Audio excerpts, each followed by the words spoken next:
ಆದೇಶ ಇದು ಸಹಜವಾಗಿ ಪ್ರತಿ ವರ್ಷ ಟ್ರಿಬ್ಯುನಲ್ನಿಂದ ಒಂದು ಆದೇಶ ಬರ್ತದೆ. ಪರಿಸ್ಥಿತಿ ಇವತ್ತು ಹೇಗಿದೆ ಅಂದರೆ ನಮಗೆ ಕುಡಿಯೋದಕ್ಕೆ ನೀರಿಲ್ಲ. ಕುಡಿಯೋ ನೀರೇ ಬರ ಇರುವಾಗ ನಾವು ಕಳೆದ ಇದೇ ತಿಂಗಳು 4ನೇ ತಾರೀಕು KRS ಕೂಡ ವಿಸಿಟ್ ಕೊಟ್ಟಿದ್ವಿ. ಆವತ್ತು ಅಶೋಕ್ ಅವರು ಇದ್ದರು, ನಮ್ಮ ಶ್ರೀವಾಸ್ತವ ಅವರು ಇದ್ದರು. ನಾವೆಲ್ಲ ಹೋದಾಗ 10 TMC ನೀರಿತ್ತು. ಅಲ್ಲಿ ಡೆಡ್ ಸ್ಟೋರೇಜ್ 4 ಹೋದರೆ ಇನ್ನು 6 TMC 2 ತಿಂಗಳಿಗೆ ಮಾತ್ರ ಕುಡಿಯೋಕ್ಕಾಗತ್ತೆ, ರೈತರಿಗೆ ನೀರು ಕೊಡೋಕ್ಕಾಗಲ್ಲ ಅಂತೇಳಿ ಆವತ್ತೇ ಸರ್ಕಾರ ಡಿಕ್ಲೇರ್ ಮಾಡಿತ್ತು. ಮತ್ತು ಅಧಿಕಾರಿಗಳು ಕೂಡ ಆ ಮಾತನ್ನು ಹೇಳಿದರು. ಈಗ ಮಳೆ ಸಂಪೂರ್ಣವಾಗಿ ಬಂದೇ ಇಲ್ಲ. ಇದರಿಂದ ಏನಾಗಿದೆ, ಇಲ್ಲಿ ಶಿಂಷಾದಲ್ಲಿ ವಿದ್ಯುತ್ ಉತ್ಪಾದನಾ ಘಟಕವೇ ನಿಂತೋಗ್ಬಿಟ್ಟಿದೆ, ಅಂದರೆ ನೀರಿಲ್ಲ. ಈ ರೀತಿ ನಾವು ಸಂಕಷ್ಟವನ್ನು ಎದುರಿಸ್ತಕ್ಕಂಥ ಸಂದರ್ಭದಲ್ಲಿ 3.5 TMC ನೀವು ನೀರು ಕೊಡಿ ಅಂತಂದರೆ ನೀರು ಕೊಡಲಿಕ್ಕೆ ಸಾಧ್ಯವೇ ಇಲ್ಲ. ನೀರಿಲ್ಲ, ಬತ್ತಿ ಹೋಗಿದೆ, ಜಲಾಶಯಗಳೆಲ್ಲ ಬತ್ತಿ ಹೋಗಿವೆ.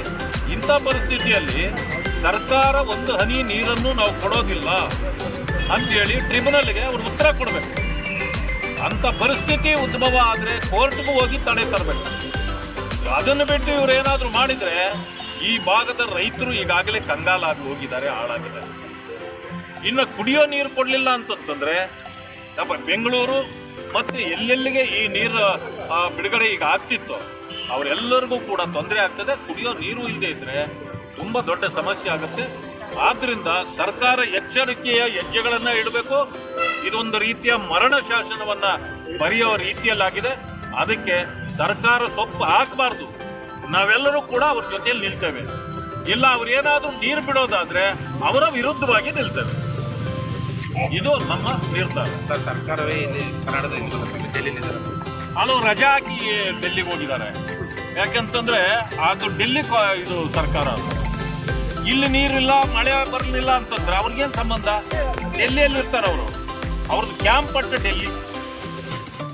ಕಾಂಗ್ರೆಸ್ ಇದು ಸರ್ಕಾರ ಎಲ್ಲಿದೆ ಅಂದ್ರೆ ಡೆಲ್ಲಿನಲ್ಲಿದೆ. ಕೇಂದ್ರ ಸರ್ಕಾರ ಅಲ್ಲ, ರಾಜ್ಯ ಸರ್ಕಾರ ಡೆಲ್ಲಿನಲ್ಲಿದೆ. ಅದರಲ್ಲಿ ಎಲ್ಲಿ ಅಡ್ರೆಸ್ ಯಾರಾದರೂ ಕೊಡ್ರಿ ಅಂತಂದ್ರೆ ಸೋನಿಯಾ ಗಾಂಧಿ ಬಾಗಿಲಲ್ಲಿದೆ. ಮಂಡಿ ಊರಿಗೆ ಕುಳಿತುಬಿಟ್ಟಿದೆ ಹೋಗಿ. ಇಲ್ಲಿನ ಜನರ ಸಮಸ್ಯೆಗಳನ್ನು ಹೇಳ್ಕೊಂಡ್ರೆ ಏನು ಪ್ರಯೋಜನ? ಯಾರಂದ್ರೆ ಹೇಳ್ಬೇಕು? ನಾವು ಅಂದ್ಕೊಂಡಿದ್ವಿ ಏನಪ್ಪ ಸಿದ್ದರಾಮಯ್ಯನವ್ರು ಬಂದರು, ಬರ ಬಂದ್ಬಿಡ್ತು ಅಂತ. ಅವರು ಓದಿ ಆಯ್ತಲ್ಲ, ಇವ್ರು ಬಂದ್ರು.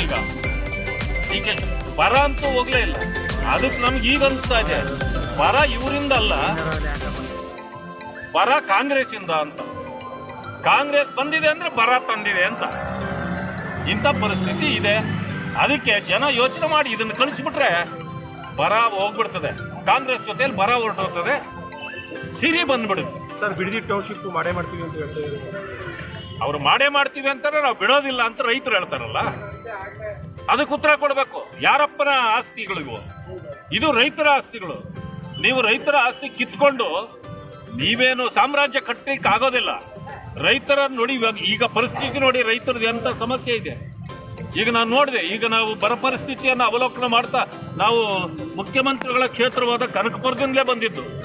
ಕನಕಪುರ ಹೆಂಗಾಗಿದೆ ಅಂತಂದ್ರೆ ಜಂಗಲ್ ಆಗೋಗಿದೆ.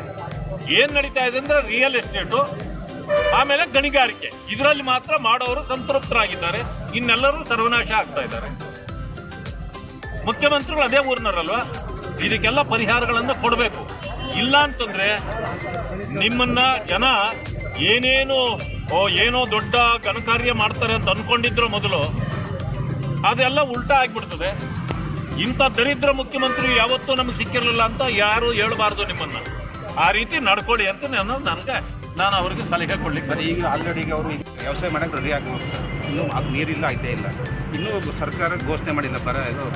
ಬೀಜ ಇಲ್ಲ, ಬಿತ್ತನೆ ಇಲ್ಲ, ಗೊಬ್ಬರ ಹಾಕೋ ಪ್ರಶ್ನೆ ಇಲ್ಲ, ನೀರು ಇಲ್ಲವೇ ಇಲ್ಲ.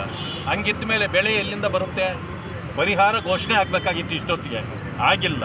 ಇದುವರೆಗೂ ಬರ ಪರಿಸ್ಥಿತಿಯ ಅವಲೋಕನ ಮಾಡಲಿಕ್ಕೇನೆ ಸರ್ಕಾರ ಮುಂದಾಗಿಲ್ಲ. ವಿರೋಧ ಪಕ್ಷಗಳು ನಾವು ಈಗಾಗಲೇ ಓಡಾಡ್ತಾ ಇರೋದು. ಅಂದಮೇಲೆ ವಿರೋಧ ಪಕ್ಷ ಬದುಕಿದೆ, ಸರ್ಕಾರ ಸತ್ತಿದೆ ಅಷ್ಟೇ.